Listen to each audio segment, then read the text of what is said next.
سن 2 ہجری میں غزوہ بدر کے فوری بعد مکہ سے مدینہ کی جانب ہجرت کے موقع پر حضرت زینب رضی اللہ تعالیٰ عنہ کو مشرکین مکہ کی طرف سے جن اذیتوں کا سامنا کرنا پڑا تھا، جس کے نتیجے میں یہ کافی زخمی بھی ہو گئی تھی۔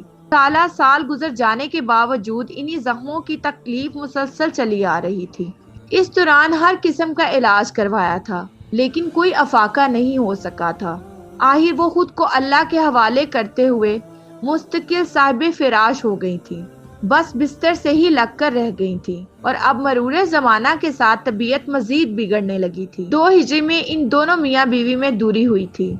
سال کی طویل جدائی اور انتظار کے بعد آخر 7 ہجری میں دوبارہ یہ دونوں یکجا ہوئے تھے، لیکن اس کے بعد ابھی محض چند مہینے ہی گزرے تھے کہ 8 ہجری کے بالکل ابتدائی دنوں میں زینب رضی اللہ تعالیٰ عنہ اس جہان فانی سے منہ موڑ گئیں، جب ان کی عمر محض 30 سال تھی۔ یوں عین جوانی کی عمر میں سب کو افسردہ اور رنجیدہ چھوڑ کر چلتی بنی۔ زینب رضی اللہ تعالیٰ عنہ کی وفات ظاہر ہے کہ ابو العاص رضی اللہ تعالیٰ عنہ کے لیے، بلکہ خود رسول اللہ صلی اللہ علیہ وآلہ وسلم کے لیے بہت ہی بڑا صدمہ تھا۔ اسی افسردگی کے ماحول میں اور انتہائی سوگوار فضا میں حضرت زینب رضی اللہ تعالیٰ عنہ کی تجہیز و تکفین کے مراحل سے گزرنے کے بعد جب تدفین کا مرحلہ آیا تو اس موقع پر آپ صلی اللہ علیہ وآلہ وسلم خود قبر میں اترے۔ تدفین کے اس عمل کے دوران آپ صلی اللہ علیہ وآلہ وسلم پر رقت طاری ہو گئی۔ تب آپ صلی اللہ علیہ وآلہ وسلم نے انتہائی خشوع و ذو کے ساتھ اپنے رب سے دعاؤں مناجات میں مشغول ہو گئے۔ اس موقع پر آپ صلی اللہ علیہ وآلہ وسلم کی زبان پر بار بار یہ الفاظ آتے: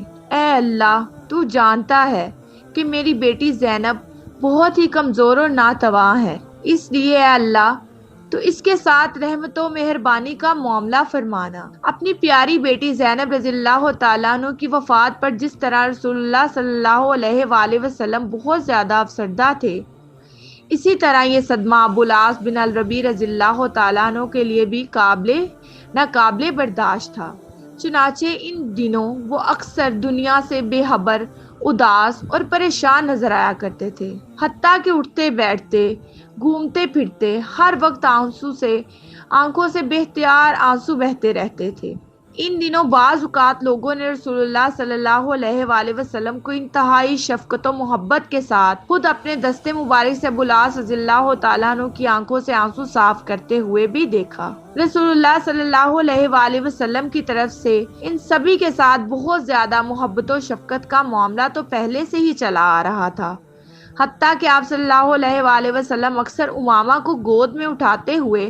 نماز پڑھ لیا کرتے تھے۔ البتہ اب ان بچوں کی ماں یعنی حضرت زینب رضی اللہ تعالیٰ عنہ کی وفات کے بعد اس محبت و شفقت اور خبر گیری کے جذبے میں مزید اضافہ ہو گیا تھا، تاکہ 8 ہجری میں فتح مکہ کے انتہائی یادگار اور تاریخی موقع پر جب کسی جشن یا شان و شوکت کے مظاہرے کی بجائے آپ صلی اللہ علیہ وآلہ وسلم انتہائی عاجزی و انکساری کے ساتھ بہت ہی خشوع و ذو کا مظاہرہ کرتے ہوئے اپنے رب کے سامنے گردن جھکائے ہوئے اس کی تسبیح اور حمد و ثنا بیان کرتے ہوئے مکہ شہر میں داخل ہو رہے تھے، تب اس تاریخی موقع پر آپ صلی اللہ علیہ وآلہ وسلم نے زینب رضی اللہ تعالیٰ عنہ کے اسی کم سن بیٹے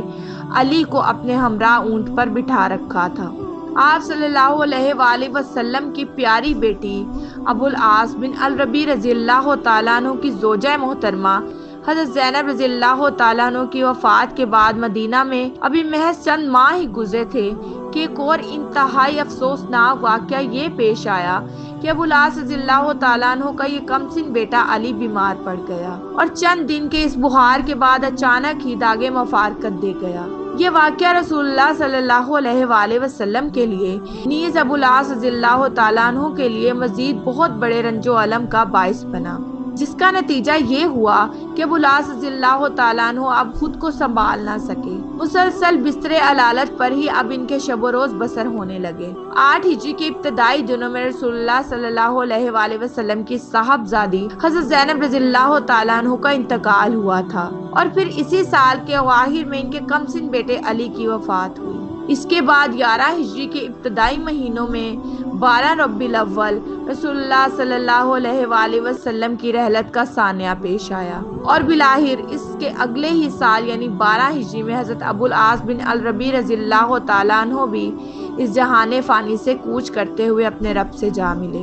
اللہ تعالیٰ جنت الفردوس میں ان کے درجات بلند کرے۔ میں امید کرتی ہوں کہ میرے ناظرین کو میری آج کی ویڈیو بہت ہی دلچسپ اور معلوماتی لگی ہوگی، اور اگر آپ ایسے بہت سے اسلامی واقعات سننا چاہتے ہیں تو ہمارے چینل کو لائک، شیئر اور سبسکرائب کرنا مت بھولیں، اور ساتھ ہی ساتھ بیل آئیکن بٹن کو ضرور دبائیں تاکہ ہر آنے والی نئی ویڈیو کا نوٹیفیکیشن آپ کو آپ کی اسکرین پر ملے۔ شکریہ، اللہ حافظ۔